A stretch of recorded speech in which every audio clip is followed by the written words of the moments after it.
क्या आपको लगता है 1947 का पार्टीशन ये टाला जा सकता था? कोई भी पॉलिटिकल पार्टी हो उसका ये होता है कि हम जीतेंगे कैसे, देश कैसे आगे बढ़ेगा, मेरे ख्याल से किसी के दिमाग में पहली चॉइस नहीं। क्या हमारे देश में ये नहीं हो सकता है कि सरकारी स्कूल में मार हो जाए कि भैया एडमिशन होना तो यही चाहिए? क्या किसी बच्चे को ये पढ़ाया जाता है? अगर ये पढ़ाया गया होता तो आज का एक भी बच्चा नहीं तैयार होता कि ये किंग जॉर्ज का नाम नहीं चलेगा हमारे देश में।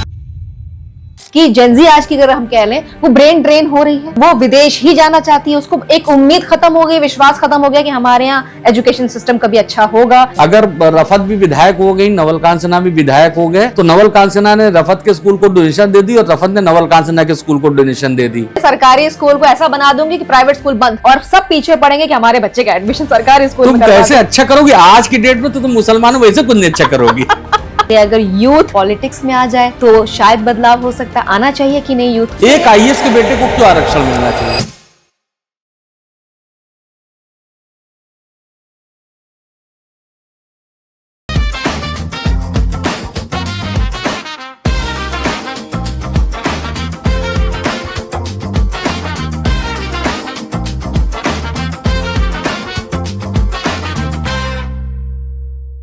ये कहना पूरी तरह गलत नहीं होगा कि आज की जेनजी यानी जनरेशन जेड का शिक्षा और रोजगार को लेकर जो गुस्सा है, असंतोष है, उसकी जड़ें कहीं ना कहीं 1947 से लेकर अब तक बनी हुई नीतियां, फैसले, सिस्टम में लूप होल, इनसे कहीं ना कहीं गहराई से जुड़ी हैं। हम इससे इसे इनकार नहीं कर सकते हैं। 1947 में हमें आज़ादी मिली, एक नया देश मिला, नई उम्मीदें, नए सपने जगे। लेकिन क्या कभी आपने सोचा है कि उस वक्त किए गए कुछ फैसले आज भी हमारे साथ चल रहे हैं?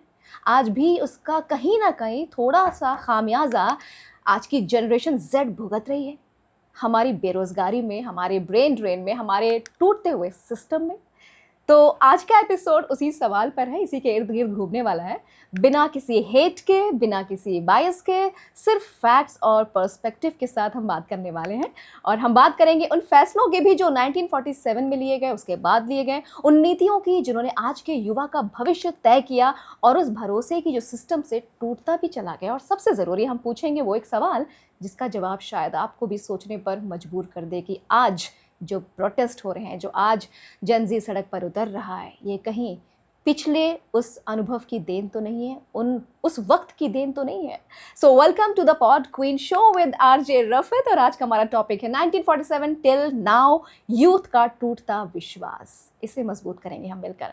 और इस पूरी बातचीत को सही दिशा देने के लिए आज हमारे साथ स्टूडियो में जाने माने senior journalist, author and satirist Shri Naval Kant Sinha sir हमारे साथ हैं। Welcome Naval Kant sir. Thank you. कैसे हैं? एकदम बढ़िया, फर्स्ट क्लास। और रफत ने बुलाया तो रफत के शो में तो जाना एक बहुत एक अच्छा अनुभव होता है, तो उसी अनुभव के लिए मैं आ गया हूँ। और मैंने जैसा बताया कि आप सटायरिस्ट हैं बाकी जर्नलिस्ट के अलावा, और आपके जो चुटीला अंदाज है आपका, वो कहीं ना कहीं मुझे बड़ा पसंद आता है और युवा पीढ़ी को बड़ा पसंद आता है। इसलिए मैंने सोचा आपका बुलाना तो बनता। अनुभव और युवा पीढ़ी से कनेक्शन आपका बड़ा बढ़िया रहता है। Thank you Rafat again. थोड़ा सा अपने बारे में, युवा पीढ़ी जान जाए आपको, थोड़ा सा अपने बारे में बताइए ना। देखिए रफत, मुझे 30 साल हो गए जर्नलिज्म में। जब मास कम्युनिकेशन मैंने कंप्लीट किया, उसके बाद स्वतंत्र भारत में काम शुरू किया है, एक साल वहाँ ट्रेनिंग नहीं की। उसके बाद HT लॉन्च हो गया यहाँ लखनऊ में, तो वो हिंदुस्तान में करीब 6 साल रहा। उसके बाद फिर TV चैनल सहारा समय लॉन्च हुआ, तो उसमें वहाँ मैंने ज्वाइन कर लिया। और फिर मैं TV जर्नलिज्म में लंबे समय तक रहा, यानी कि एक रिपोर्टर से मैंने TV में शुरू किया था, और संपादक के रूप में भी कई चैनलों में मैं रहा यहाँ पे। और फिर एक बार ये हुआ कि नहीं, अखबार की तरफ फिर लौटा जाए, तो फिर मैं अमर उजाला में गया, वहाँ इनपुट हेड की भूमिका में था। और फिर मुझको लगा कि ये मेरा सटायर पिछड़ा जा रहा है, मेरा लखनऊ मुझसे दूर हो जा रहा है, मेरी जो किताबें लिखने की जो इच्छा थी वो कमज़ोर पड़ती जा रही है। तो फिर मैं इस तरफ लौट आया हूँ, यानी अपनी किताबों की तरफ, अपने सटायर की तरफ, और आप लोग से मुखातिब होने। क्या बात है। तो आप हमारे पॉडकास्ट में मौजूद हैं और आज का जो हमारा टॉपिक है वो जेनजीज को लेकर कि वो इतना गुस्सा उनमें भरा है, तो आपसे बेहतर मुझे कोई गेस्ट लगा नहीं, नाम लगा नहीं, क्योंकि एक तरफ आपका वो एक्सपीरियंस जो जर्नलिज्म का रहा, दूसरी तरफ आपने किताबें लिखी, तीसरी तरफ आज का जो जेनजी कर रहा है उसको समझाने के लिए जो चुटीला अंदाज चाहिए सटायर का, वो भी आप लेकर चल रहे हैं। तो ये कॉम्बिनेशन बड़ा ही रेयर होता है और मैं उम्मीद करूंगी कि आज जो हमारी जनरेशन आज ये पॉडकास्ट देख रही है, आपके सारे सवाल पूछने वाली हूँ मैं, एक्सपीरियंस के साथ आपकी भाषा में आप तक पहुँचने वाले हैं Navalkant sir. Thank you Rafat. मैंने 3 किताबें मेरी आ चुकी हैं। पहली किताब थी क्रिमिनलाइजेशन ऑफ पॉलिटिक्स वे, मौत माफिया और सियासत। वो भी समझ लीजिए कि क्राइम की एक तरह की हिस्ट्री थी, या पॉलिटिक्स में कैसे क्रिमिनल्स आने लगे, उसको लेकर के थी। दूसरी किताब गुमनाम हिंदू राजा टिकैत राय, जो कि बहुत बेस्ट सेलर किताब रही है। वो किताब लखनऊ की हिस्ट्री को लेकर के मैंने थी, पढ़ी है और बहुत ही अलग तरीके से लखनऊ को आपने अलग एंगल से दिखाया उसमें। और उसके बाद जो जामाज राजा दिग्विजय सिंह, वो भी लखनऊ के एक राजा थे, महोना एक क्षेत्र है वहाँ के, उन पे लिखी है। और आगे भी मैं कई किताबों पे काम कर रहा हूँ। और आपने जो विषय चुना है, विषय एक बार आप बता दीजिए जो हमारे व्यूअर्स हैं। तो विषय ये है कि 1947 till now why Gen Z is angry. 1947 से लेकर अभी तक यूथ में गुस्सा क्यों है आज जो दिख रहा है हमें? अब देखिए, मैं इसी को कनेक्ट करना चाह रहा था कि मैंने जो किताबें लिखी वो इतिहास से जुड़ी हुई हैं, लेकिन आपका टॉपिक जब आपसे बात हुई तो मैंने कहा हाँ मैं आऊँगा, आप बुलाएंगे तो वैसे भी कोई मना करने का सवाल नहीं। लेकिन जब मैं आ रहा था तो मैं रास्ते में सोच रहा था कि यार रफ़त मुझे आज फंसा रही है। ये ऐसा टॉपिक है कि जिसमें नेहरू जी भी नाराज हो जाएंगे और मोदी जी भी नाराजगी पहुंच सकती है। मतलब कि कांग्रेस भी नाराज हो जाएगी, बीजेपी भी नाराज हो जाएगी। लेकिन देखिए, आपने तो टिल नाउ तक की बात की है ना, 47 से लेके अब तक, तो जाहिर सी बात है कि जिसने भी शासन किया है उसने बहुत सारी अच्छी चीजें भी की हैं, लेकिन बहुत सारी कमियां तो हैं, तभी तो इस आंदोलन तक देश पहुंच रहा है, ये युवा पहुंच रहा है। और आप तो बात मुझसे जेन ज़ी के सवालों को लेकर के आई हैं। मैं तो ये मान के चलता हूँ कि जो अगली पीढ़ी है जेन अल्ट्रा है, जेन अल्फा है, तो अगर उसके बारे में आप सोचेंगे तभी देश को आगे ले जा सकेंगे। एग्जैक्टली बहुत दूरदर्शिता दिखानी पड़ेगी, तभी कुछ बदलाव आएगा और पॉजिटिव बदलाव आएगा। तो हम चलिए 1947 से हमने शुरुआत की है कि वहाँ से लेकर अभी तक क्या ऐसा था जो कि आज गुस्से में तब्दील हुआ। लेकिन सबसे पहले बात 1947 की आती तो विभाजन की आती है।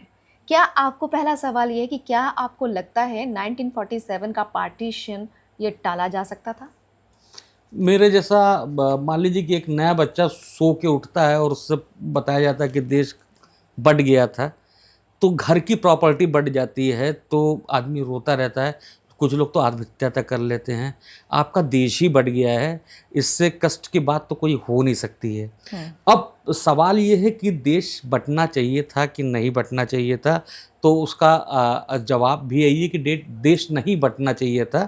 और जो पहले कोशिशें हो रही थी कि गणराज्य टाइप का बना लिया जाए, लेकिन जिस तरह से जिन्ना अड़े हुए थे और जिस तरह से नेहरू जी की भी चाह थी प्रधानमंत्री बनने की, जिन्ना तो कह रहे थे कि मुझे प्रधानमंत्री बना दो, और नेहरू जी भी प्रधानमंत्री बनना चाहते हैं। आपको पता ही है कि जब कांग्रेस के जो अध्यक्षों का जो चुनाव हुआ था, जो प्रदेश अध्यक्षों ने वोट किया था, उसमें तो ज़्यादातर पटेल जी के पक्ष में थे उनको बनाने लेकिन उन्होंने अपना नाम बाद में वापस लिया, लेकिन वो गांधी जी के कहने पे सबने वापस ले लिया।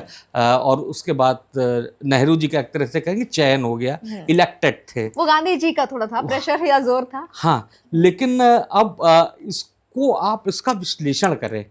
विश्लेषण ये करें कि अगर ये तय हो जाता कि जिन्ना भारत के प्रधानमंत्री बन जाते, और आप जान चुके कि जिन्ना भले ही सेकुलर थे, लेकिन उनने जितने भी कट्टर लोग थे उनको इकट्ठा कर लिया था और सब उनके समर्थक थे। यही चिंता का विषय जो है कांग्रेस के लिए भी था, यही चिंता का विषय अंग्रेजों के लिए भी था कि यहाँ से जाते यहाँ बहुत बुरी स्थिति हो जाएगी। और फिर ये एक तबका आज भी मानता है कि, और जो उस समय कह भी रहे थे, जो मुस्लिम कह रहे थे कि भाई अंग्रेजों ने सत्ता हमसे ली है वापस, तो हमको वापस करने जाते जाते। तो फिर ये भी संभव था कि देश फिर एक गुलाम जैसी स्थिति में जीता। और दूसरी स्थिति ये थी कि बंटवारा हुआ, लेकिन वहाँ पे ये नहीं कि क्या होना चाहिए था, वहाँ पे ये है कि जितने भी विकल्प नज़र आ रहे थे सब विकल्प बहुत बुरे थे, और उसमें से सबसे कम बुरा विकल्प शायद यही था जो कि देश के बंटवारे की सूरत में नजर आया। ये ऐसा मेरा मानना है। जी जी, देश को आज़ाद करने के लिए भी कितनी बड़ी कुर्बानी देनी पड़ी। दो विभाग कह सकते हैं, एक मुस्लिम देश बना, लेकिन फिर भी बहुत सारे मुसलमान नहीं नहीं चाहते देखिए, थे। कुर्बानी नहीं, ये हाँ। राजाओं के फैसले होते हैं, ये हाँ। आम जनता का फैसला नहीं होता है। ये कोई राजा जिन्ना होंगे, कोई राजा नेहरू होंगे, कोई राजा पटेल होंगे, कोई राजा गांधी होंगे। आप हम सब कैसे, हम लोग के बड़े पूजनीय लोग हैं, लेकिन सच्चाई है कि जो बड़े लोग होते हैं वही सब कुछ होते हैं। और उसी तरह के लोग थे और उन्होंने अपने लिए ही फैसले किए, अपनी पसंद के ही फैसले किए। जो जिन्ना को पसंद आ रहा था वो फैसला जिन्ना के लिए हुआ, जो नेहरू जी को पसंद आ रहा था, नेहरू जी देखिए वो इलेक्टेड ही थे ना गांधी जी के, लेकिन नेहरू जी को पसंद आ रहा था, उन्होंने फैसले लिए। लेकिन हाँ, नेहरू जी ने बहुत सारी अच्छी चीज़ें भी की हैं, तो हम किसी को खारिज नहीं कर सकते। लेकिन ये फैसला तो बड़े लोगों का होता है, आम जनता को तो कष्ट था, कष्ट के सिवा कुछ मिला नहीं। आप कल्पना कीजिए कि 1.5 करोड़ आबादी इधर से उधर हुई, उन पे क्या क्या गुजरा होगा, और कितनी वहाँ पे हत्याएं हुई, कितने बलात्कार हुए। पाकिस्तान में तो बहुत सारे बलात्कार हुए, बल्कि पंजाब से लेके बंगाल में, नोआखाली में, बिहार में इतने सारे दंगे हो रहे थे। और वो आज़ादी के फैसला होने के बाद नहीं, ये फैसला हो जाए इसके लिए दंगे हो रहे थे। तो वो भी एक बड़ा विचित्र समय था, बड़ा कष्ट का समय था। लेकिन हाँ, ये भी गौर देखने की बात होगी कि क्यों बंटवारा हुआ था। बंटवारा ये हुआ था कि मुसलमानों ने अपना देश मांगा था, तो आपने मुसलमानों को देश दिया, तो क्या वहाँ से आबादी शिफ्ट होके आई, तो यहाँ की आबादी क्या गई, है ना। ये सबसे बड़ा सवाल उभरता है। अब आपको पता है इंडिया से केवल 70 लाख लोग पाकिस्तान गए, है ना, जबकि समर्थक तो बहुत ज्यादा थे। आप देख लीजिए कि जो भोपाल के नवाब थे या हैदराबाद के नवाब थे, ये सब तो समर्थक थे ना, जूनागढ़, ये सब तो समर्थक थे ना पाकिस्तान के। तो ये लोग काहे नहीं गए वहां पे। और दूसरी बात, बंटवारा हुआ तो 70 लाख की आबादी बता रहा हूँ वहां गई, तो उसमें से 55 लाख तो केवल पंजाब से गई, यानी कि पूरे देश से केवल 15 लाख लोग गए। इसका मतलब कि बंटवारे की जरूरत थी नहीं थी। लेकिन बड़े लोगों की बड़ी बातें, राजाओं की चाहत, और वो जो राजाओं की चाहत थी, वो राजाओं की चाहत पूरी हुई और देश का बंटवारा हो गया। और इस बंटवारे को आप उस वहीं तक मत सोचिए। पहली बात तो सोचिए कौन लोग बेदखल हुए।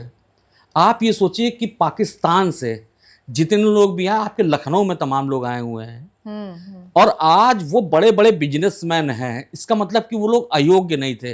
वो अपनी एक एक जायदाद, अपनी एक एक चीज, अपनी बेटे की गर्दन कटा के, अपनी बेटे का बलात्कार देखते हुए वहाँ उसको उठा के ले गए, ये सब देखते हुए यहाँ पे आए। और पूरे देश में जहाँ पे भी पाकिस्तान से लोग आए थे, उसमें मैक्सिमम लोग ने बहुत बड़ा नाम, बहुत बड़ी प्रतिष्ठा कमाई। यानी कि वहाँ का जो योग, ये बंटवारे का जो दंश होता है वो यही होता है कि जो योग्य लोग थे उन्होंने सजा पाई। आम लोग तो वहीं रह गए, तो धीमे धीमे कन्वर्ट होते गए, मुस्लिम होते गए। लेकिन जो योग्य लोग थे, जो लोग भाग पाए, निकल पाए, या आज़ादी के कुछ सालों बाद निकल पाए, वो लोग जहाँ पे भी गए उन्होंने खुद को स्थापित किया। तो यानी कि जो पाकिस्तान की जो क्रीम थी, वो इसने ये इस दर्द को झेला है। और इस देश में जितने लोग आंदोलन कर रहे थे, अच्छा आपको पता है कि आंदोलन करने वाले बड़े अजीबोगरीब होते हैं। जैसे कि जब उत्तराखंड का बंटवारा होता है, उत्तराखंड की जब मांग हो रही थी, तो लखनऊ में मैं बहुत सारे लोग को जानता हूँ जो बहुत बड़े समर्थक थे कि उत्तराखंड अलग बनना चाहिए। और जब उत्तराखंड अलग हो गया तो वो लोग कोई नहीं गया, वो सब लोग लखनऊ में रह रहे हैं। चाहे वो पत्रकार हो, चाहे बिजनेस हो, चाहे एक्टिविस्ट हो, हैं, चाहे वो पॉलिटिशियन हो, कोई भी वहां नहीं गया, सब यही रह रहे हैं जो झंडा लेके खड़े थे। तो एक विचारधारा होती है, उससे लोग कनेक्ट पाते हैं। जाहिर सी बात है कि उत्तराखंड जब यूपी में जुड़ा था तो उसका विकास नहीं हो रहा था। तो वो वहाँ के लोगों की एक चाहत थी कि भाई हम लोग भी हैं, हमारा अगर खुद का शासन होगा तो हम अपने लिए अच्छा तय कर पाएंगे। वो तय कर पाए कि नहीं कर पाए ये अलग इशू है, लेकिन वो उनकी भावना थी। तो भावनाओं से कनेक्ट तो बहुत सारे लोग होते हैं, लेकिन वो रिजल्ट ओरिएंटेड होते हैं, या उनकी खुद की चाह होती है कि नहीं ये आने वाला वक्त। तो खैर 1947 का जो ये विभाजन हुआ, ये कहीं ना कहीं देश के लिए हमें लगता है अच्छा नहीं हुआ, लेकिन चाहत थी, सिचुएशन थी, वर्स्ट में से बेस्ट ढूंढना था, जो सिचुएशन थी वो फैसला लिया गया। लेकिन आपको लगता है कि अगर ये बंटवारा ना होता तो आज इंडिया ये सुपर पावर होता? देखिए, बंटवारा ना होता, इंडिया सुपर पावर होता, ये एक अलग थॉट। सुपर पावर होना एक अलग थॉट है, और बंटवारा होना या ना होना एक अलग बात है।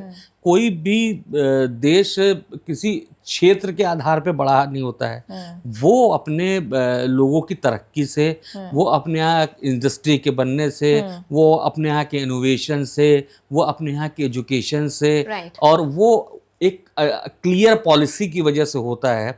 वो जो अपनी युद्ध के संसाधन भी बहुत महत्वपूर्ण होते हैं, हथियार भी बहुत महत्वपूर्ण होते हैं, उनकी वजह से होता है। अगर आप जिक्र करें अमेरिका और चीन का, तो वो इस वजह से ताकतवर है क्योंकि उन्होंने बताया चीन में जो कम्युनिस्ट पार्टी का शासन आया और भारत की जो आज़ादी लगभग आसपास की है, लेकिन वो बढ़ते चले गए। हमारे यहाँ नरसिम्हा राव से पहले तक का जो सिस्टम था वो एक सरकारी कंट्रोल वाला सिस्टम था और उसको प्रॉपरली ढंग से लागू भी नहीं किया गया, तो उसकी वजह से देश नहीं बढ़ पाया। अब छोटे देश को देखिए ना, इजराइल जैसा छोटा सा देश है, जनसंख्या भी कम है, लोग भी कम है और संघर्ष भी बहुत ज़्यादा है, उसके बावजूद वो तकनीक में आगे हैं, वो जो युद्ध की सामग्री होती है उसमें आगे हैं, वो पढ़ाई में आगे हैं, वो हर लेवल पे आगे हैं और एक्सपोर्ट तकनीक एक्सपोर्ट तो इजराइल का सबसे बड़ा ताकत है, सब आय का एक बहुत बड़ा साधन है। तो केवल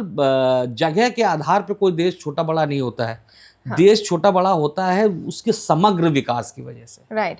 तो हमारा देश आज़ाद हुआ, उसके बाद कई सिस्टम बने, हमारे देश का कह सकते हैं कि चलिए बाउंड्री तो सेट हो गई, उधर से विभाजन भी हो गया, लेकिन फ्यूचर जो सेट करना था बच्चों का, युवा पीढ़ी का, उसको सेट करने के लिए जो ब्रिटिशर्स रूल बनाकर गए थे वो एज इट इज़ लागू किया गया था या कुछ चेंजेस किए गए थे? क्या वो सही थे जो उस वक्त सेट किया गया बच्चों का फ्यूचर के लिए? देखिए, आप ऐसा सवाल पूछ रहे हैं कि बात सीधे सीधे नेहरू जी पे जाएगी और मैं आपको वहां से हटा करके ओवरऑल लेके आ रहा हूँ। चलिए आप मतलब कि नेहरू जी से लेके मोदी जी तक। हाँ। मैं यहाँ से एक एग्जाम्पल देता हूँ। ठीक है। भारत में ट्रेन अंग्रेज लेके आए। ठीक है। और तब से लेके आज की डेट तक, जिसमें अटल जी भी थे, नेहरू जी भी थे, इंदिरा गांधी भी थी, राजीव गांधी भी थे और तमाम लोग थे, चंद्रशेखर जी थे, सभी प्रधानमंत्री के, हाँ, शास्त्री जी, बहुत सारे नाम हैं। वो मैं सबको जोड़ के बता रहा हूँ कि ट्रेन जो है अंग्रेज लेके आए। आज आज़ादी से पहले ट्रेन आ गई थी भारत में और आज की डेट में जो पटरियां हैं, जितने रस्तों पे पटरियां बिछी हैं, अगर टोटल बढ़ी कितनी है, जितनी परसेंट थी पहले, तो केवल 30% बढ़ी है, केवल 30%। और इसको आप अगर वहाँ पे जो ट्रेनों का दोहरीकरण हुआ या तिहरीकरण हुआ या जो ट्रेनों के मीटर गेज को ब्रॉड गेज बनाने का हुआ, उसको भी अलग हिस्से में जोड़ने, उसको भी उसका पार्ट ना माने, एक अलग मान ले कि नई ट्रेन बिछाई गई है, तब भी मिला के 74% होता है। क्या आप कल्पना कर सकते हैं कि जो अंग्रेज बिछा गए थे उसको हम डबल तक नहीं कर पाए, है ना? कुछ ही दिनों पहले कश्मीर में ट्रेन चलना शुरू हुई है। तो आप सोचिए कि हम कितने पिछड़े हैं। बुलेट ट्रेन अब जाके हम लोग सोच पा रहे हैं, क्योंकि और वो भी जबरदस्ती का सोच रहे, दिखाने के लिए कि हमारे बुलेट ट्रेन चलना चाहिए, वरना जितना इंफ्रास्ट्रक्चर रेलवे का होना चाहिए वो भारत में हुआ ही नहीं। और ये हमारे पिछड़ने का एक बहुत बड़ा कारण रहा। अभी भी ओवरलोडेड रहती है बिहार में, देख लीजिए आप कहीं भी चले जाइए, आप तो रिजर्वेशन करा के जाती है, उसके बावजूद डब्बे में लोग घुसाते हैं, उनको आप किनारे करने में भी बड़ी मशक्कत होती है। हालांकि थोड़ी स्थितियां सुधरी है पहले की अपेक्षा, लेकिन बहुत सारी समस्याएं एग्जाम के टाइम पे स्टूडेंट्स कितना झेलते हैं। हम जो है बहुत बार प्लेन का टिकट इस वजह से लेते हैं क्योंकि ट्रेन का टिकट मिलता नहीं रहता है, और लास्ट टाइम में जब प्लेन का टिकट लेते हैं तो बहुत महंगे रहते हैं। तो आम आदमी कितना सफ़र करता है ये किसी को अंदाजा नहीं। ये बताता है कि हमारे यहाँ वोटों की राजनीति हुई कि कैसे किसी को खुश कर दो और कैसे जो है वोट ले लो। ये इस देश का बड़ा दुर्भाग्य है और बहुत बड़ी समस्या है, और ये कंटिन्यूस बनी हुई है। और पिछले जो सरकारें थी, जो गठबंधन वाली सरकारें थी, उसमें क्या हुआ, उसमें रेलवे मिनिस्ट्री ज़्यादातर या तो बिहार के किसी नेता का पास हो जाती थी या बंगाल के किसी के नेता के पास हो जाती थी। नाम नहीं ले रहे आप? हाँ, नहीं, नाम क्या सबको पता है कि वो ममता बनर्जी से लेके नीतीश कुमार से लेके लालू प्रसाद यादव से लेके यही लोग थे। तो वो जितनी भी ट्रेन होती थी तो उधर ही चला दी जाती थी। और लालू के समय में तो ऐसा हुआ कि ट्रेनों की जो टिकट के रेट थे जनरल के, वो बढ़ा ही नहीं गए, और बढ़ा ही नहीं गए तो भाई खर्चा तो है ही है। तो वो खर्चा निकालने के लिए जो सुरक्षा में जो संरक्षा होनी चाहिए रेलवे की, उसके जो इंतजाम होने चाहिए, उसके खर्चों को दबाया गया, तो असुरक्षित ट्रेनें हो गई थी। इधर काफी कुछ सुधार हुए, मैं ये मानूंगा कि बीजेपी सरकार में इसका बड़ा सुधार हुआ है, लेकिन इतने महंगाई कर दी गई है। जो वंदे मातरम जैसी ट्रेनें हैं वो तो हवाई जहाज के किराए जैसी ट्रेनें हैं, तो आम आदमी के बस पे भी नहीं है। तो समस्याएं तो अभी तक बनी हुई, कंटिन्यूस बनी हुई है। हाँ। और उसके पीछे पीछे मुझे केवल वोटों की राजनीति नजर आती है। कोई भी पॉलिटिकल पार्टी हो, उसका ये होता है कि हम जीतेंगे कैसे, देश कैसे आगे बढ़ेगा, मेरे ख्याल से किसी के दिमाग में पहली चॉइस नहीं है। राइट, बिल्कुल आपने सही बात कही। मुझे लगता है ये बात सुनकर जितने भी लोग देख रहे हैं वो अपना थोड़ा सा तो दिमाग थोड़ा सा इधर फ्रेश करिए, थोड़ा चेंज करिए, और किसी के भक्त नहीं बनिए। अपना बिल्कुल नॉलेज के साथ डिसाइड करिए पैटर्न पे, किस पैरामीटर पे आपको जज करना है, वो पैरामीटर सेट करिए। सर, आपसे एक सवाल है। इतनी देर से आप हिंदी, इतनी अच्छी हिंदी बोल रहे हैं, लेकिन क्या इतनी अच्छे से अपने स्कूल कॉलेज के टाइम पे इंग्लिश आप बोल पाए थे? मैं तो नहीं बोल पा रही थी। मेरा तो कॉलेज पास करने के बाद इंग्लिश में मैं फ्लुएंट हुई। हाँ, तो मेरी तो समस्या ये रही कि मैं नर्सरी केजी एक बहुत भोपाल के एक फेमस कॉन्वेंट स्कूल से पढ़ा। हाँ। और उसके बाद फिर लखनऊ चला आया, तो यहाँ पे मैं एक निशादगंज में राजकीय इंटर कॉलेज है। हाँ। तो वहाँ की मैं क्लास 6 पढ़ा था। हाँ। तो उस क्लास 6 में वहाँ पे खुद ही टाट बिछाई जाती थी, उस पर बैठा जाता था। हाँ, लेकिन फीस बहुत कम थी, ₹1.25 फीस थी। फिर 7 से मैं RLB में आ गया था। तो यहाँ RLB में पढ़ाई की। फिर मैंने inter high school Harishchandra Banaras से किया, और inter jubilee inter college Lucknow में उससे किया। फिर उसके बाद यूनिवर्सिटी में आ गया, और यहीं से पॉलिटिकल साइंस में MA किया। उसके बाद मास कॉम किया। तो मेरी तो पढ़ाई विचित्र तरीके से हुई, लेकिन हाँ, मेरी भाषा हिंदी ही रही, और इंग्लिश माध्यम के स्कूल में पढ़ा नहीं। तो जो मेरी स्पोकन इंग्लिश है, वो उस तरह से फ्लॉक्सिनॉस्ट्री हीलिफिलिफिकेशन बोलने में मुझे आज भी कष्ट होता है। ये सिर्फ एक ही आदमी बोल पाएगा। जी, वो थरूर साहब नहीं बन सकता, बहुत कठिन काम है। नहीं, लेकिन ये बताइए, जैसे इंग्लिश की वजह से हम भी बड़ी मुश्किल से, लगता था कि बस पास हो जाए, किसी तरीके से पास हो जाए। हिंदी में तो अच्छे नंबर आ जाते थे, इंग्लिश की वजह से ना कभी साइंस समझ में आती थी, ना कभी वो केमिस्ट्री, मैथमेटिक्स, इसमें कभी कभी पीछे रहते थे, सिर्फ इंग्लिश की वजह से।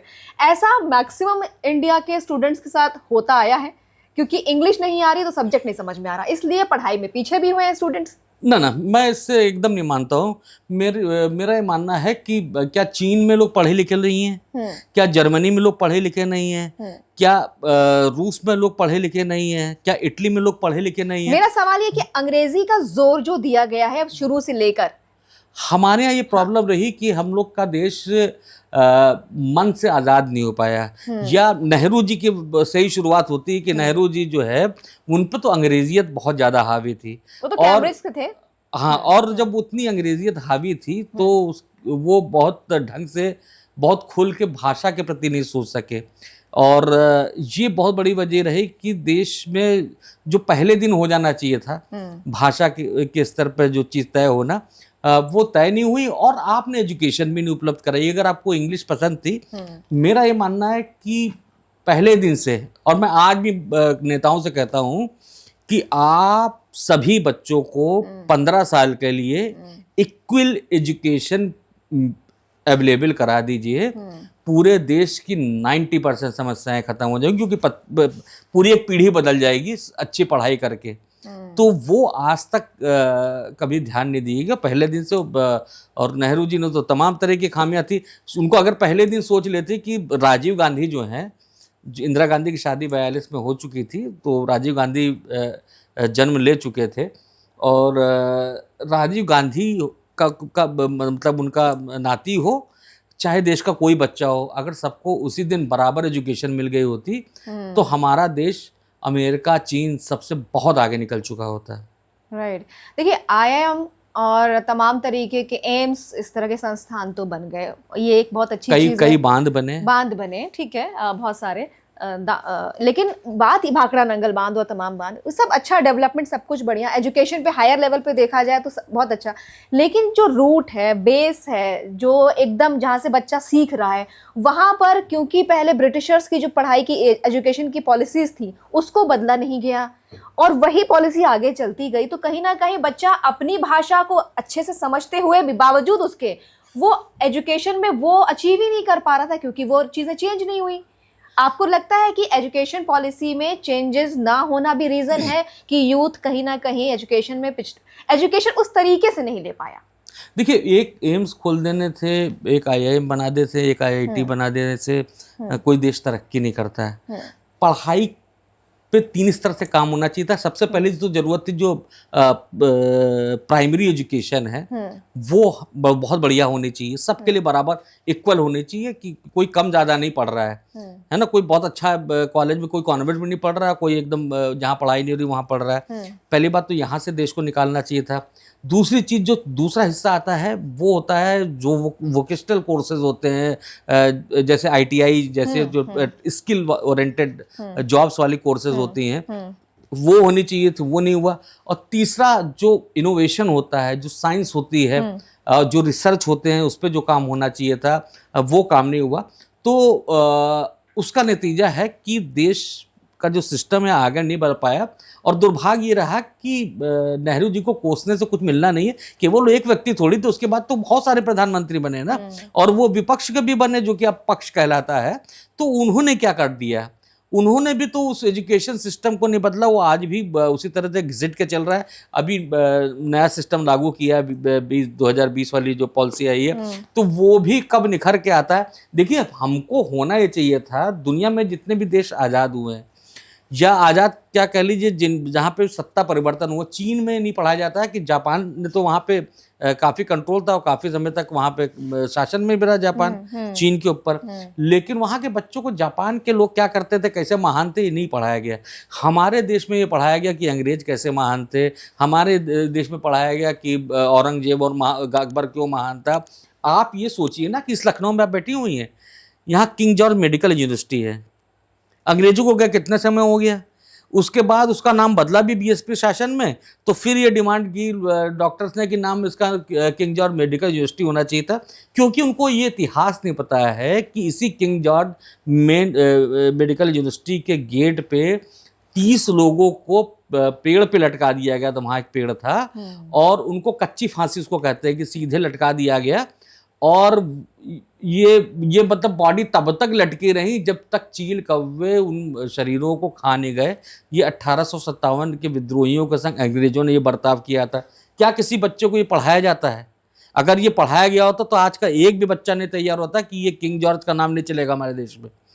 तो हमारे यहाँ अंग्रेजों की जो गुलामी थी, और ख़ास तौर से मैं उसका सीधे सीधे जिम्मेदार कम्युनिस्टों को मानता हूँ, और कम्युनिस्टों से घिरे हुए कांग्रेस हमेशा घिरी रही। कांग्रेस की जो लीडरशिप है वो कम्युनिस्टों से बड़ी घिरी हुई रही, और कम्युनिस्टों का ये है कि वो इतिहास को छुपाना चाहते हैं, वो किसी को भी ये जताना नहीं चाहते कि वो कभी महान थे। राइट। अच्छा, अभी जेनजी सड़कों पर हमें दिख रहा है, अभी आपने इतनी अच्छी बड़ी बात बोली है, क्योंकि पढ़ाया ही नहीं जा रहा है, और शायद जो अलग दिखाया गया, दूर के ढोल सुहाने कहते हैं ना, कि विदेशी यूरोपियन वेस्टर्न चीज़ों को महिमा मंडन करके दिखाया गया, ये भी एक रीज़न है कि जेनजी आज की अगर हम कह लें, वो ब्रेन ड्रेन हो रही है, वो विदेश ही जाना चाहती है, उसको एक उम्मीद खत्म हो गई, विश्वास खत्म हो गया कि हमारे यहाँ एजुकेशन सिस्टम कभी अच्छा होगा, बराबरी इक्वालिटी वाली चीज़ मिलेगी। ब्रेन ड्रेन वाली भी सिचुएशन अब आ रही है कि यहाँ आप कुछ नहीं रखा है। आपको ऐसा कुछ लगता है कि जेनजीज को यहीं रहते हुए हमारे सिस्टम को, एजुकेशन सिस्टम को सही करके सब कुछ यहाँ मिल सकता है? रफत, आपने बहुत अच्छी शुरुआत की थी जब आपने बोला था कि मुझको अंग्रेजी उतनी अच्छी नहीं आती, है ना। ये आपका जो दर्द है, ये पूरे देश के बच्चों का दर्द है कि मैकाले एजुकेशन जो थी वो अभी तक चली आ रही है, उस फॉर्मेट को नहीं चेंज किया गया। तो हमारे यहाँ जो मूलचूल परिवर्तन होना चाहिए था, और आप जितनी भी बात करेंगे आपको हमेशा लगेगा कि मैं घूम फिर के जो है शिक्षा की बात करने लगता हूँ, क्योंकि एक बच्चा तभी आगे बढ़ सकता है ना कि जब उसको एक अच्छी एजुकेशन मिले। आदमी आज गधे की तरह आदमी अपने बच्चों को क्यों पढ़ा रहा है? अपने बच्चों को हर व्यक्ति गधा बनाना मजबूर है, इसलिए मजबूर है क्योंकि उसको किसी इंजीनियरिंग में निकलवाना है, किसी नीट में निकलवाना है। वो बेचारा कोटा में पढ़ा हुआ है ना, पढ़ाई का सिस्टम वही है ना, वही पढ़ाई है, लेकिन उसको इंजीनियरिंग निकालना है, उसको मेडिकल निकालना है, तो उसको कोटा जाके पढ़ना पड़ेगा। उसको सवेरे से शाम तक 24 घंटे गधे की तरह पढ़ना पड़ेगा। वो उसको रट्टू बनना पड़ेगा, क्योंकि जो रिजल्ट, जो एग्जाम का फॉर्मेट है वो रट्टू वाला है। ये मैकाले की वजह से ही तो है। हाँ, तो वो सिस्टम चला, तो उसको आज तक तो नहीं खत्म किया गया। क्या सरकारों को नहीं पता है कि जो कोचिंग सिस्टम में अगर 100% बंद हो जाए तब फिर क्या होगा? बच्चा खुद पढ़े, है ना। हाँ। और जब खुद पढ़ेगा तो नेचुरली ग्रोथ होगी उसकी। लेकिन सबके आप ये सोचिए, इस समय जो हमारा जो सरकारी पढ़ाई थी, जब मैं छोटा था तो सरकारी स्कूल बहुत अच्छे होते थे और वहाँ पे पढ़ाई होती थी। और ज़्यादातर आज की डेट में जो सफल लोग हैं या जितने भी सीनियर, आप सर्वे कर लीजिए, यहाँ जितने यूपी में प्रिंसिपल सेक्रेटरी हैं या बिहार में जितने प्रिंसिपल सेक्रेटरी हैं, मैक्सिमम जो है आम स्कूलों के पढ़े हुए बच्चे हैं, गांव से निकले हुए उस एजुकेशन को ख़त्म किया गया। आज जितने भी प्राइवेट स्कूल हैं, आप पता कर लीजिए कि ज़्यादातर जो है वो नेताओं के हैं, और चाहे वो कांग्रेस के नेता हों, चाहे बीजेपी के नेता हों, चाहे सपा के नेता हों, या जो भी सत्ता में आ जाता है उसके ही स्कूल चल रहे हैं। तो ये शिक्षा को यहाँ पे व्यापार बना के रखा हुआ है और उसके पीछे एक पॉलिटिक्स भी चलती है कि हमारे यहाँ से बच्चे पढ़ के जाएंगे तो वो हमको याद रखेंगे और हमारे समर्थक होंगे। होता भी है क्योंकि अपने स्कूल से एक इमोशनल अटैचमेंट हो जाता है, लेकिन वो एजुकेशन तो उसको फ्री में मिल जाती है। उसके माँ बाप पे जो अत्याचार हो, ब्रजभूषण शरण सिंह हैं, उनके 60 से ऊपर स्कूल हैं, है ना। मैं आप खाली एक एग्जाम्पल दे रहा हूँ। तो आप सोच लीजिए कि इस देश में क्या है। और उसमें फिर क्या होता है, स्कूल में जो विधायक नीति है, डोनेशन देने का अधिकार है। अगर रफत भी विधायक हो गई, नवल कांत सिन्हा भी विधायक हो गए, तो नवल कांत सिन्हा ने रफत के स्कूल को डोनेशन दे दी और रफत ने नवल कांत सिन्हा के स्कूल को डोनेशन दे दी, है ना। और सरकारी पैसे का सही इस्तेमाल भी हुआ क्योंकि वो तो स्कूल में ही लगा। लेकिन वो विकास किसका हो रहा है, वो नेताजी का हो रहा है। नेताजी का विकास हो रहा है। राइट। तो सर, अगर मैं आपसे उंगलियों पर कहूँ गिनाने के लिए कि वो कौन सी ऐसी नीतियां रही हैं एजुकेशन सिस्टम में, वो क्या खामियां रही हैं जो ना ब्रिटिशर्स के टाइम बदली ना वो आज बदली, जिसकी वजह से जेन-ज़ी आज सड़क पर उतरा है? देखिए, अभी तो मैकाले का वहीं से शुरुआत करूंगा। एजुकेशन से 3 चीज़ें मैंने बताई। मैकाले नाम तो अंग्रेजी में कुछ भी उसका अर्थ होता हो, लेकिन वो काले जो शब्द है वो हमको लगता है कि वो जो हमारी शिक्षा व्यवस्था को जो काला करना था और जो हमारी रोजगार का जो सिस्टम था उसको भी काला करने वाला था, वो उसका जिम्मेदार कोई हो तो मैकाले है। और उसने अपना काम बखूबी निभाया है, जो अपने देश के लिए, अपने लोगों के लिए करना चाह रहा था और उस देश को बर्बाद करने में जितना बड़ा योगदान हो सकता है मैकाले का। पहले मैंने आपको बताया कि सबसे बड़ी ज़रूरत तो जो प्राइमरी एजुकेशन है वो सबको, सबसे बड़े आदमी को भी, अगर वो भारत में पढ़ रहा है, सबसे छोटे आदमी को भी, सबको बराबर मिलनी चाहिए और कंपलसरी मिलनी चाहिए। इसी तरह सेकंड पार्ट आता है कि जो ITI या स्किल वाली जो प्रोफेशन होते हैं वो सबको मिलने चाहिए। और थर्ड पार्ट आता है कि जो रिसर्च है, इनोवेशन है, उसके लिए सरकार के पास बजट होना चाहिए। तो अब आप फिर आप मुझको कहेंगे कि मैं सबको दोष दे रहा हूँ, तो आप सोचिए ना कि जब 64 में कोठारी जो की रिपोर्ट बनना शुरू हुई थी और 66 पे आई थी, और उसके हिसाब से जो एजुकेशन पॉलिसी बनी, उसमें देश में शिक्षा के लिए 6% बजट की मांग की गई थी। और मैं तो कहता हूँ 15% से नीचे बजट ही नहीं होना चाहिए शिक्षा का, जहाँ पे इतने सारे संख्या में बहुत सारे लोग हैं। दूसरे देशों से हम नहीं तुलना कर सकते क्योंकि यहाँ तो बहुत लोगों को पढ़ाना है, तो उसके लिए तो कम से कम 15% होना चाहिए। उन्होंने 6% बताया कि 6% लोगों शिक्षा का बजट होना चाहिए, पूरे बजट का। और आपको मालूम है आज आपकी देश का शिक्षा का बजट कितना है? 2.4। तो आप कहाँ से तरक्की कर पाओगे? एक तो एजुकेशन की बात होगी, दूसरी बात पुलिसिंग की करते हैं। पुलिसिंग बहुत अच्छी होनी चाहिए देश में। अब आप सोचिए कि अंग्रेजों ने एक सिस्टम जो बनाया था, जब पुलिस बैठाई थी तो उन्होंने सिपाहियों की तनख्वाह बहुत कम रखी थी, दरोगा की तनख्वाह बहुत कम रखी थी। उसकी वजह ये थी कि वो चाहते थे कि इनको पैसा जब मिलेगा, खाने भर का नहीं पैसा मिलेगा, तो ये जनता से लूटेंगे, जनता से छीनेंगे, तो जनता और पुलिस में कभी एकता नहीं हो पाएगी। वो आज तक कहा है, मैं कहीं भी कोई प्रदर्शन होता है तो पुलिस लठिया देती है क्योंकि वो सरकार की आदमी है और उसको लगता है ये बिला वजह का काम, इसमें उनको अठन्नी नहीं मिलनी है। उसको तो मजा उसमें आता है ना, कोई अपराध हो जाए, उससे कुछ वसूली हो जाए। अब यहाँ प्रदर्शन कर रहे हैं, जिंदाबाद मुर्दाबाद कुच्ची पुच्ची कर रहे हैं, अब उसमें साला अठन्नी नहीं मिलना मुसीबत अलग है। तो फिर उनका मन बदल, उनको लाठी मारो ढंग से। तो ये अप्रोच नहीं खत्म हुई है। प्लस नौकरी के इतने स्तर कर दिए हैं, बहुत सारे देश हैं जहाँ पे जो सिपाही से भर्ती होता है वही कमिश्नर बनता है ना। यहाँ पे सिपाही की अलग भर्ती होती है, दरोगा की अलग भर्ती होती है, PPS की अलग भर्ती होती है, IPS की अलग भर्ती होती है। और मैं तो कहूँगा आज की डेट में ये IAS IPS की जरूरत क्यों है? ये तो होना ही नहीं चाहिए, मुसीबत है देश के लिए। ये कोई काम हो रहा हो, कोई अच्छे ढंग से चल रहा हो, उसको कैसे बुरा किया जा सकता है, कैसे खराब किया जा सकता है, उसके एग्जाम्पल होते हैं।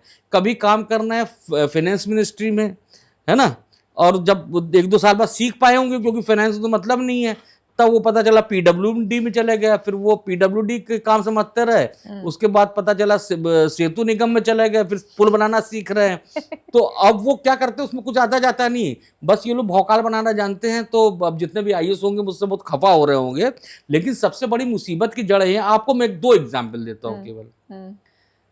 एक जो है इसरो, तो इसरो को जो चलाता है कोई साइंटिस्ट चलाता है, क्या वो असफल संस्था है?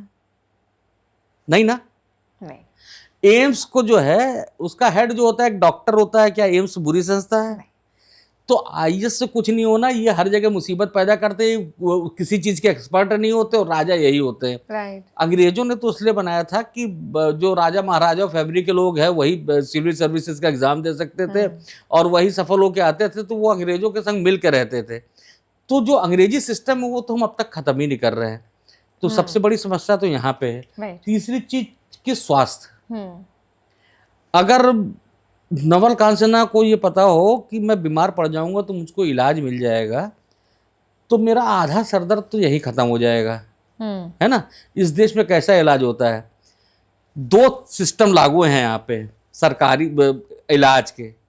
पहला तो ये कहा जाता है कि अगर सरकारी अस्पताल चले गए तो जिंदा आओगे, जिंदा बच के नहीं या नहीं आओगे, और वहां से तो फिर भी आ सकते हो, लेकिन अगर प्राइवेट अस्पताल चले गए तो पूरी जमीन जायदाद गंवा के आओगे।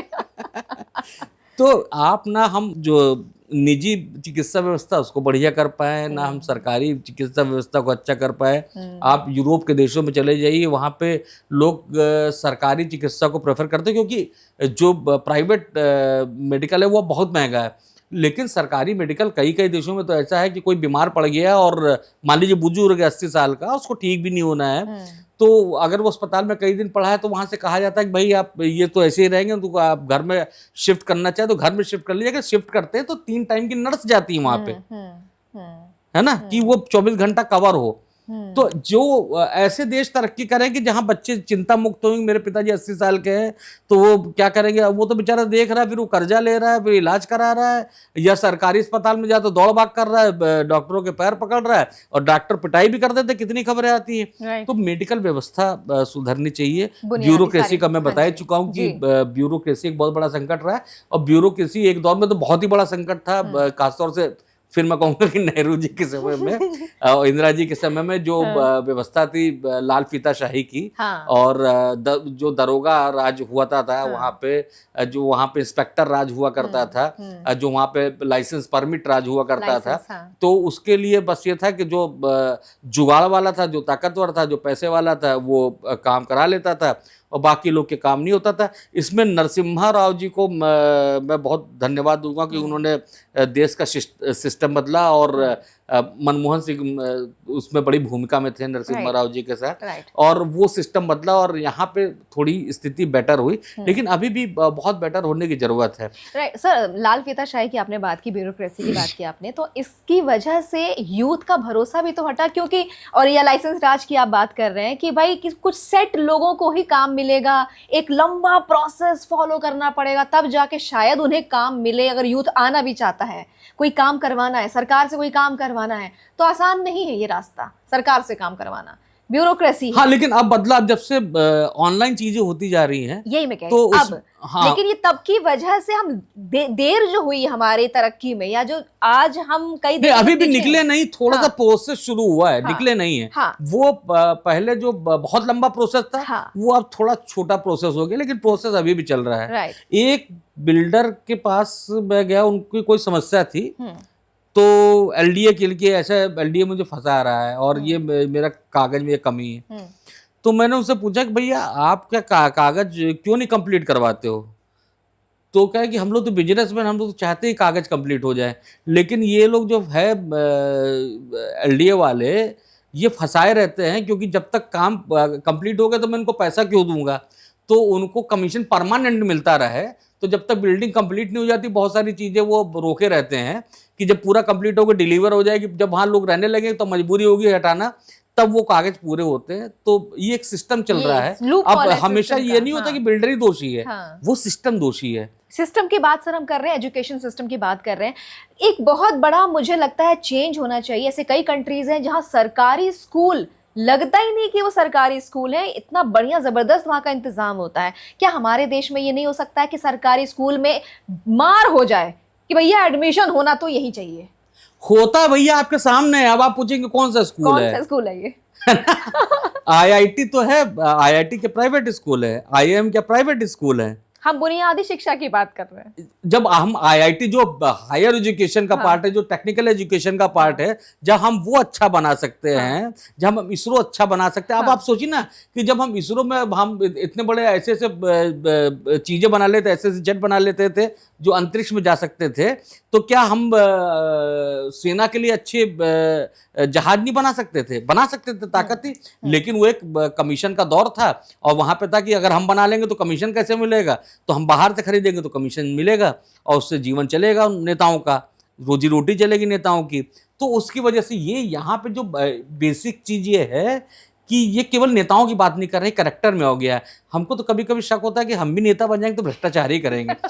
क्योंकि हम जिसको देखते, कई शरीफ लोगों को मैंने देखा है कि वो पॉलिटिक्स में गए, किसी पोजीशन पहुंचे, उसका वो भ्रष्ट हो गए। और कई लोग को तो फिर मेरे सिस्टम समझ में आया कि उनको इतने अधिकारी घेर लेते हैं और वो बताते हैं कि सर ऐसा कीजिए, आपको चुनाव भी लड़ना रहेगा, चुनाव लड़वाना भी रहेगा, पूरा सिस्टम ऐसा और ये बना सब हुआ करना है। पड़ेगा, तो आपको तो करना ही पड़ेगा। और फिर ये प्रेशर आएगा, और ये आपसे बड़े नेता हैं, ये भी आपसे काम कहेंगे तो वो तो करवाना ही पड़ेगा, तो जो गलत काम था वैसे भी करेंगे तो आप भी कमा लीजिए। तो वो बेचारा वो आदत पड़ जाती है। तो मुझको डर लगता है कहीं तुम नेता बन गए तो तुम भी ना पैसे के पीछे भागने लगो। मैं नेता बनूंगी ऐसा कुछ नहीं करूंगी। मैं सबसे पहले सरकारी स्कूल को ऐसा बना दूंगी कि प्राइवेट स्कूल बंद, सारे प्राइवेट स्कूल बंद, और सब पीछे पड़ेंगे कि हमारे बच्चे का एडमिशन सरकारी स्कूल में तुम कैसे अच्छा करोगी आज की डेट में? तो तुम मुसलमान वैसे कुछ नहीं अच्छा करोगी।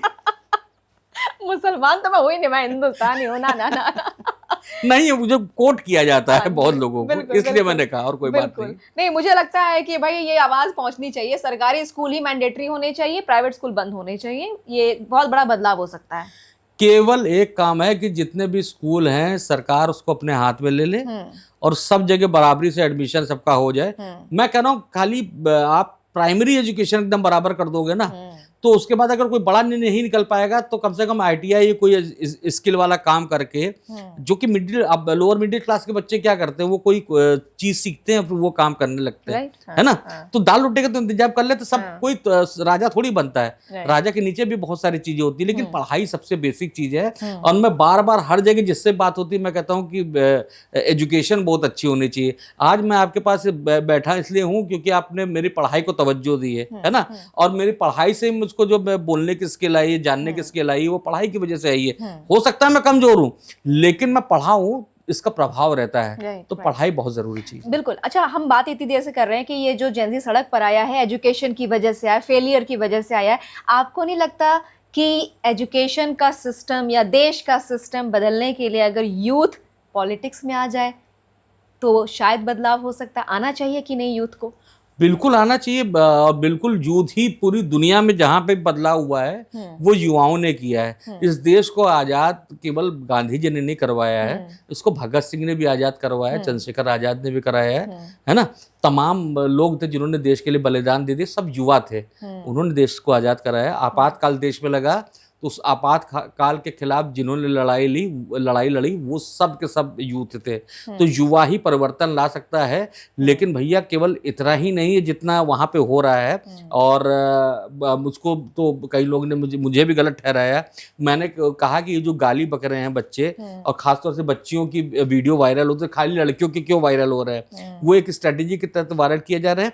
और क्या खराब भाषा बोल के ही हम अच्छा काम कर सकते हैं? अच्छी भाषा बोल के नहीं अच्छा काम कर सकते हैं। और दूसरी बात यह है कि कोई एक व्यक्ति विदेश में रह रहा है और वो 4 दिन के लिए आंदोलन का प्लान करता है और वो यहाँ आ जाता है और वो सफल हो जाता है, फिर लौट जाता है। तो इस तरह की पॉलिटिक्स भी देश के लिए बहुत अच्छी नहीं होगी मेरी नज़र में। हो सकता है बहुत सारे लोग को खराब लगेगा कि ये बहुत निगेटिव बात कर रहे हैं, लेकिन वो लाठी डंडे नहीं खाए ना, वो लाठी डंडे तो नहीं खाए ना। वो तो आए, प्रचार किया, चले गए। ठीक है, एक मुद्दा उठाया लेकिन उनकी सेहत पे असर नहीं पड़ा है। लेकिन आप देखिए कि जो बाहर लाठी खा रहे थे, हाँ, उनकी हिम्मत, उनकी करज देखिए। एक्चुअल कहाँ उन्हीं की कहाँ बात से हो रही है। मैं बहुत सारे बच्चों के बारे में पता चला कि उनके पास जाने का टिकट नहीं था, हाँ, वो उधार लेके टिकट गए वहाँ पे, है ना, और पैदल चल के पहुंचे हाँ, और वहाँ पे लाठियाँ खाई। हाँ, तो ये देखिए, युवाओं की जागरूकता तो बहुत जरूरी है और युवाओं ने अपनी ताकत भी दिखाई है। लेकिन देखिए, ये सोशल मीडिया बड़ी खतरनाक चीज है। जैसे कि अंग्रेजों के समय में आ गया होता, तो बच्चे कहते हैं कि एक अंग्रेज मुर्दाबाद, और इस मैसेज को इतना वायरल करो कि अंग्रेज देश छोड़ के चले जाए। है हाँ, ना? उस टाइम वायरल होता था, तो शायद वो चले भी हाँ, जाते। तो जो सोशल मीडिया है वो आपका अस्त्र हो सकता है, लेकिन उसको आपको अपना गुलाम बनाना पड़ेगा। अगर वो आपका मालिक बन बैठा तो बहुत समस्या होगी।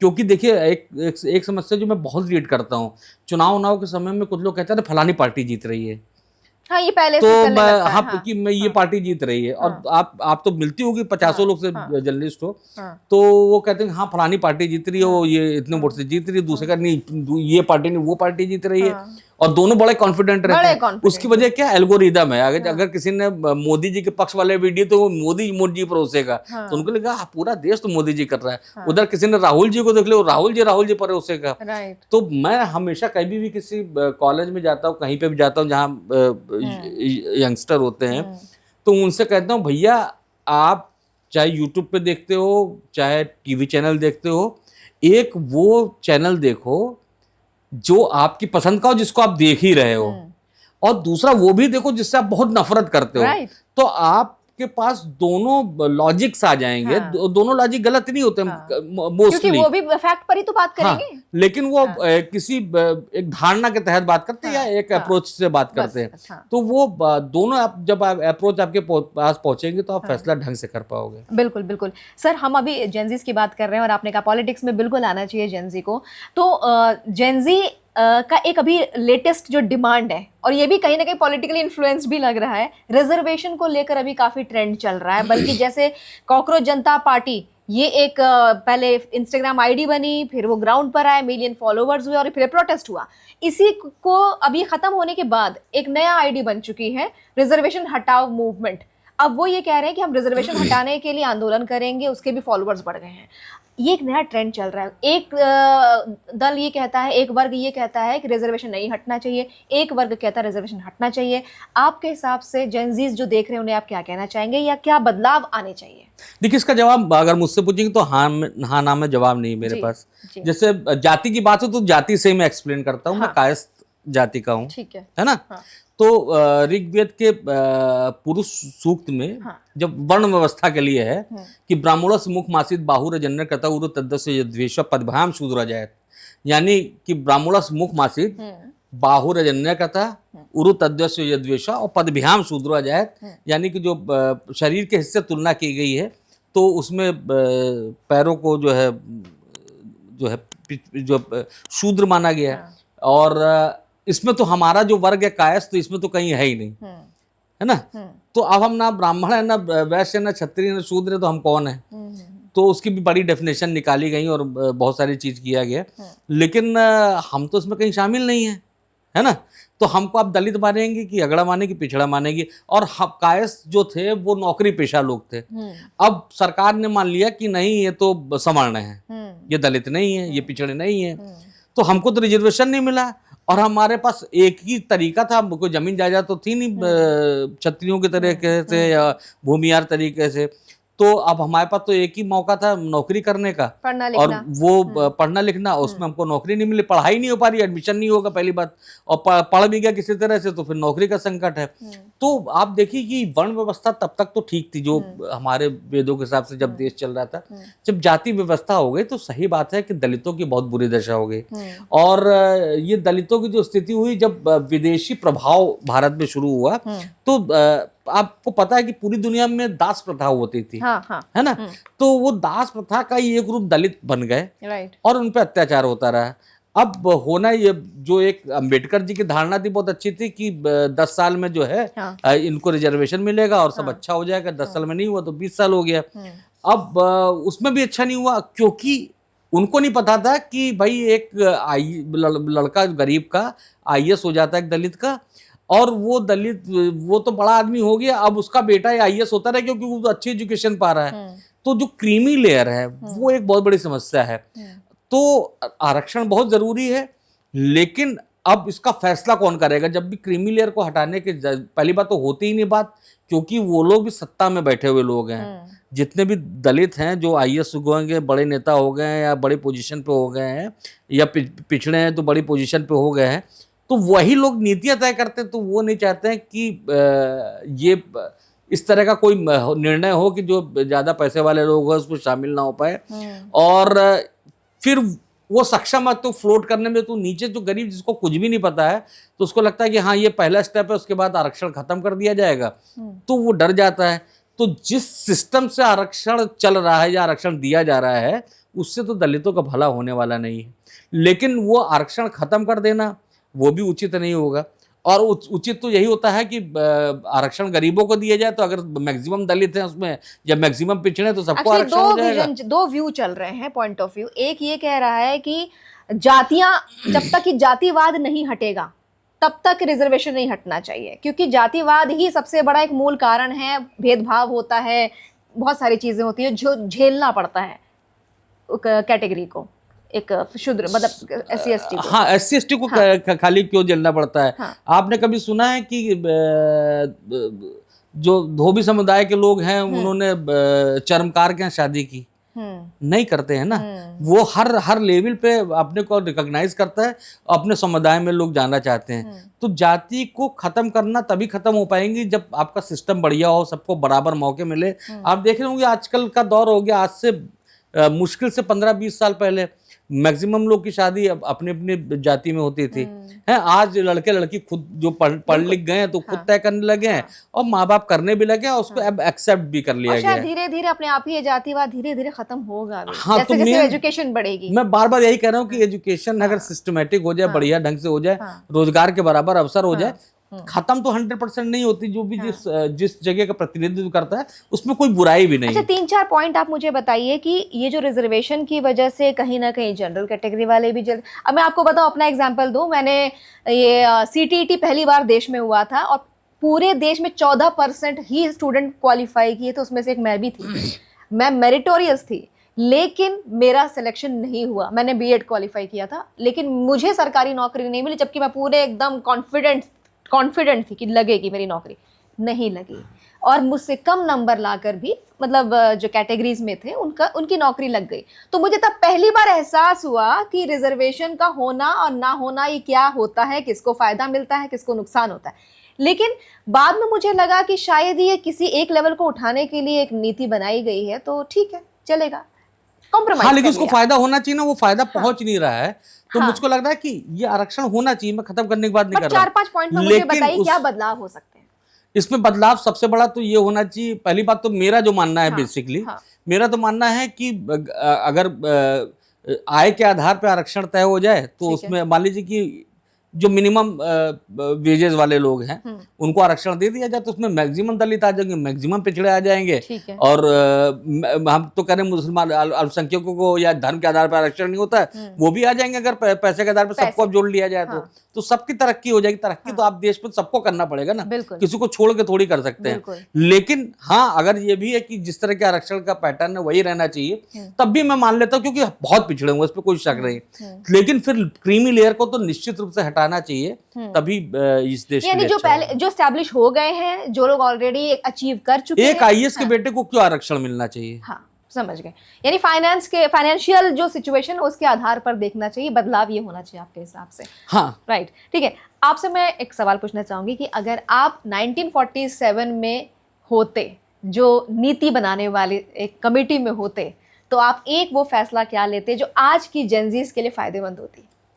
मैं यही फैसला लेता। मैं फिर बता रहा हूं आपको कि राजीव गांधी भी एक जिस स्कूल में पढ़ते, उस देश में सब जो देश का मुजहर जाति का व्यक्ति था वो भी उसमें पढ़ता, तो देश 15 साल में बहुत आगे निकल गया होता हमारा देश। और 1960 के दशक से देश बहुत ऊंचाइयों की तरफ बढ़ रहा होता, वो एजुकेशन ना उस दिन मिली थी ना आज मिली है, और पता नहीं कब मिलेगी। जब तक वो सिस्टम लागू नहीं होगा, जब तक ये बड़े बड़े स्कूल और ये बड़े बड़े कोचिंग ये सब जब तक बंद नहीं होंगे, तब तक देश का कुछ भला नहीं हो सकता। आप कुछ भी कर डालिए, आप असल में इस देश में जो है अपने अपने बच्चों, अपने अपने लोग, अपने अपने तबकों को बढ़ाने वाली जो प्रवृत्ति है कि भाई अगर सभी बड़े आदमी हो जाएंगे तो वोट हमारे लिए जिंदाबाद मुर्दाबाद कौन करेगा। तो ये नेताओं की बड़ी समस्या है कि उनको जिंदाबाद मुर्दाबाद करने के लिए आदमी चाहिए। जी, अच्छा, अभी हाल ही में शिक्षा मंत्री का अदला बदला हुआ है, ठीक है। अगर आपको शिक्षा मंत्री एक सजेस्ट करना होता तो कौन होता है इस टाइम? देखिए शिक्षा मंत्री, अब मैं तो ये मान रहा हूँ कि खाली शिक्षा मंत्री का दोष नहीं है। हाँ। और संविधान के हिसाब से तो दीजिए देखा जाए तो मंत्रिमंडल के सामूहिक जिम्मेदारी होती है। ठीक मतलब है, एक ने हाँ, गलती हाँ, की तो सभी की गलती है। ठीक है। मुझको लगता है कि एक सोच में बदलाव होना चाहिए, हाँ। और वो सोच ऐसी होनी चाहिए जो कि हमको आगे ले जा सके, और एक सशक्त विपक्ष भी होना चाहिए, लेकिन राजनीति करने वाला विपक्ष नहीं।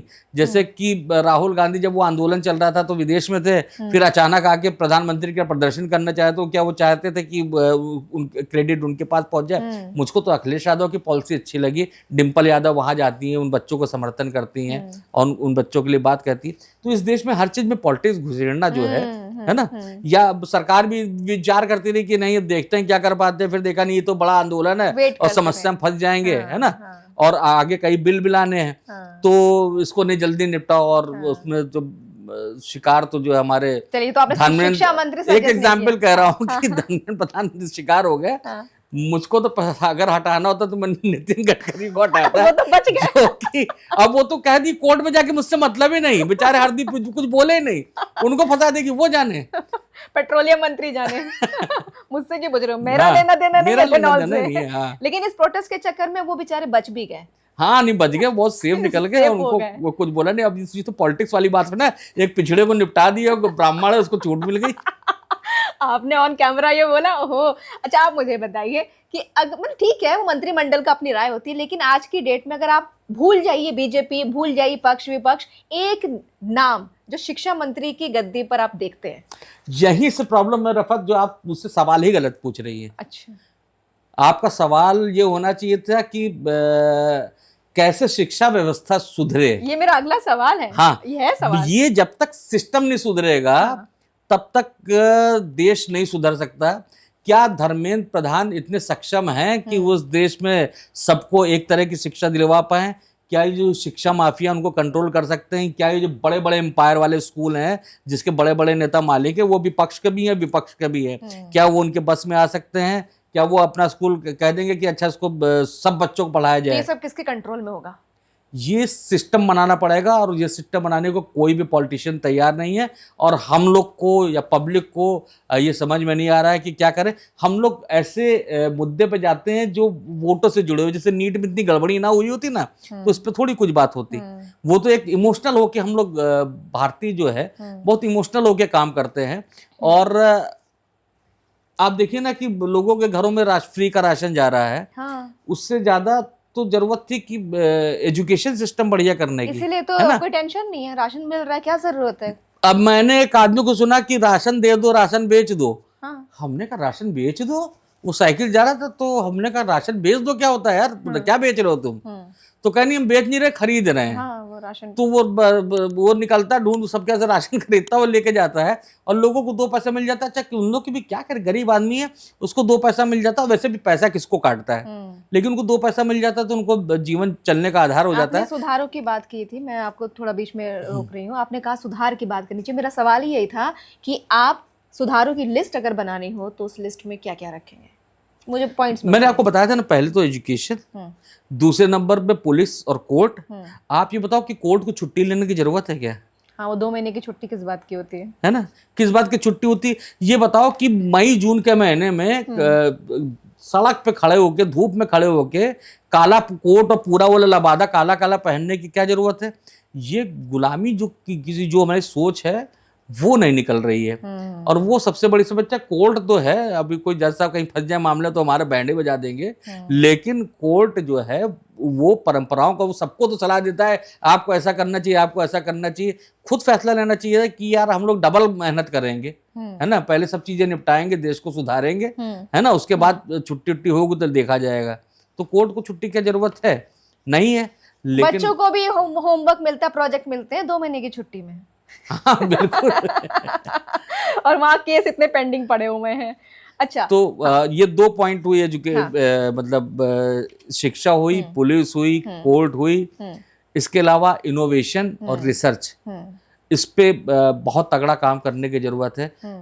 अगर इस पे हम काम कर लेंगे तो बहुत अच्छा होगा। और जो स्किल ओरिएंटेड, जो हमारी अभी तक जो एजुकेशन है वो एग्जाम और रिजल्ट या डिग्री ओरिएंटेड है, जी है ना, जी। जबकि वो स्किल ओरिएंटेड होनी चाहिए। और इसके अलावा अब जो है एआई की तरफ हम बढ़ रहे हैं, तो एआई में कोडिंग जानने की अपेक्षा उस एआई का हम कैसे अपने लिए इस्तेमाल कर सकते हैं, ये भी सीखने की जरूरत है। हम उससे ना सीखें, उसको हम सिखाएं।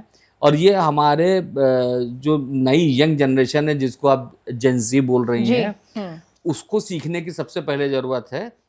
और उसके बाद ये टेक्नोलॉजी अल्फा को भी सिखाने की ज़रूरत है। और जो हमारे नीति निर्धारक हैं उनको भी समझने की ज़रूरत है कि एआई हमारा जो है गुलाम हो सकता है, उसको हम अपने वोटों में कन्वर्ट करने के लिए खाली फीड ना करें। सर, आपने बहुत सारी बातें बता दी हैं, लेकिन मेरा एक सवाल अब ये है कि आज़ादी के 100 साल बाद 2047 के आते आते क्या आप यूथ ड्रिवन नेशन देखते हैं? और अगर देखते हैं तो आप क्या चाहते हैं कि हमारे जेनजीज जो हैं ये प्रोटेस्ट करके लाएंगी, या इन्हें क्या कदम उठाने चाहिए? देखिए, देश में मेरे ख्याल से जो यहाँ पे भ्रष्टाचार या लाल फीताशाही या तमाम तरह की समस्याएं थी, उसको किसी सरकारों ने नहीं सुधारा है। नियम कायदे कानून तो शुरुआत से नेहरू जी के ज़माने से बनते आ रहे, अब तक बनते आ रहे। लेकिन सबसे ज़्यादा हुआ है सुधार, वो जो ऑनलाइन सिस्टम हुआ है उसकी वजह से बहुत सारे सुधार होते गए हैं। और जाहिर सी बात है कि अब युवाओं को कहने का मौका भी मिल गया है, जगह भी मिल गई, प्लेटफॉर्म मिल गया है। हम लोग जब छोटे हुआ करते थे तो बड़ा जुगाड़ बैठाते थे, तब लेटर टू एडिटर के लिए जगह मिलती थी। बहुत सारे लोग तरस के रह जाते थे, जीवन में बड़े हो जाते थे, लेकिन उनको चिट्ठी लिखने का मौका नहीं मिलता था। अब सबके हाथ में एक टूल है, लेकिन वो केवल एक भाषण निकले, एक डायलॉग लिखने के लिए ना हो कि अब हमने जो कह दिया तो इतिहास हो गया। उसको जोड़ करके आगे बढ़ने की ज़रूरत है। और देखिए, ये जो प्रदर्शन हुआ, ये आप समझ लीजिए कि इसमें बीजेपी के जो समर्थक थे, वो भी आपको पता चला होगा कि एक बीजेपी की सांसद थी, उनकी बेटी ने लिखा सोशल मीडिया पे, और माने मना किया, उसके बावजूद उसने नहीं हटाया। तो सब लोग इससे कनेक्ट महसूस कर रहे हैं। और ये जो आंदोलन था, तो उससे ये केवल आंदोलन की वजह से नहीं सक्सेसफुल हुआ है। ये जो लोग कनेक्ट महसूस कर रहे थे, ये हर व्यक्ति को लग रहा था कि नहीं यार, कुछ परेशानी है, इसको सही होना चाहिए। लेकिन वो सही लोग के हाथ में है कि नहीं, ये भी महत्वपूर्ण है। कि जो लोग कर रहे थे वही फेस से, तब तो बहुत अच्छा है। और वो लोग भी बहुत ही गंभीर देश के लिए थे, तब तो और अच्छा है। लेकिन वो किसी आम आदमी का पार्टी का टूल थे, या वो कांग्रेस का टूल बन जाएंगे, या वो समाजवादी पार्टी का टूल बन जाएंगे, या वो बीजेपी के कब्जा में आ जाएंगे। तो मैं एक शेर से ये बात जो है कंप्लीट करना चाहूँगा, उन्हीं लोग के लिए जो इस आंदोलन को चला रहे थे, और जिससे हम लोग की उम्मीदें बंधी है कि तुमने चाहा ही नहीं हालात बदल सकते थे, तुमने चाहा ही नहीं हालात बदल सकते थे, मेरे आंसू तेरी आंखों से निकल सकते थे, तुम तो ठहर गए झील का पानी बनकर, दरिया बनते तो साथ निकल सकते थे। तो जो उम्मीदें हम लोगों ने कभी केजरीवाल से पाली थी, अन्ना से पाली थी, वही उम्मीदें इनसे पाल रहे हैं। लेकिन एक शक के साथ कि नहीं यार, ये केजरीवाल और वाला कोई सियासी आंदोलन तो नहीं है। तो अगर वो आंदोलन सही है तो और भी रास्ते निकलेंगे, और भी बच्चे निकलेंगे। आज जेनजी ने किया है, कल अल्फा करेगा, और देश आगे बढ़ेगा। 2047 तक आप देखते हैं यूथ ड्रिवन नेशन? बिल्कुल, मैं ये मान के चलता हूँ कि 2047 के पहले पहले अगर ऑनलाइन सिस्टम जितना बढ़ता चला जाएगा, और बस खाली एक चीज, एजुकेशन सुधार देना सरकार, तो देश बहुत आगे चला जाएगा। बहुत बहुत शुक्रिया सर, हमारे आज के इस टॉपिक पर, बहुत अच्छे इंसाइट्स रखने के लिए। और मुझे लगता है 1947 से लेकर 2047 तक की भूमिका पूरी यहाँ पर बन चुकी है। जो हुआ उस पर डिस्कशन हुआ, जो हो सकता है बेहतर वो आपने बताया। बहुत ही अच्छा आपका अनुभव हम लोगों ने आज यहाँ पर लोगों तक पहुँचाया, मुझे बड़ा अच्छा अनुभव मिला।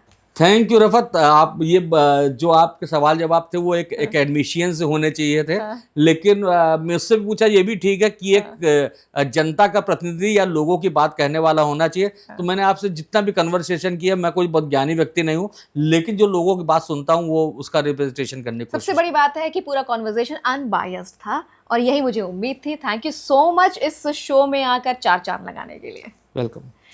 तो आज हमारे साथ द पॉड क्वीन शो में 1947 से लेकर आज तक जो जेनजी का गुस्सा है, उसके क्या कारण रहे और क्या बदलाव हो सकते हैं, आने वाला जो वक्त है वो यूथ ड्रिवन नेशन बन सकता है कि नहीं, इस पर भी बहुत अच्छी बात हमारे एक्सपर्ट ने पहुंचाई है। आई होप आपको पसंद आया होगा हमारा आज का ये एपिसोड, और ऐसे ही बस फॉलो सब्सक्राइब करते रहिए। रफत को इजाज़त दीजिए, लेकिन चलते चलते कहूँगी कि थोड़ा सा जो हमारे देश के रणनीतिकार हैं, जो पॉलिटिशियंस हैं, जितनी पार्टीज, इनको समझना पड़ेगा कि वक्त अब बदलने वाला है, क्योंकि यूथ, जेनजी, अल्फा, बीटा अब डिग्रियों से आगे आसमान ढूंढ रहा है, ये अपना नया मकाम ढूंढ रहा है। बहुत बहुत धन्यवाद।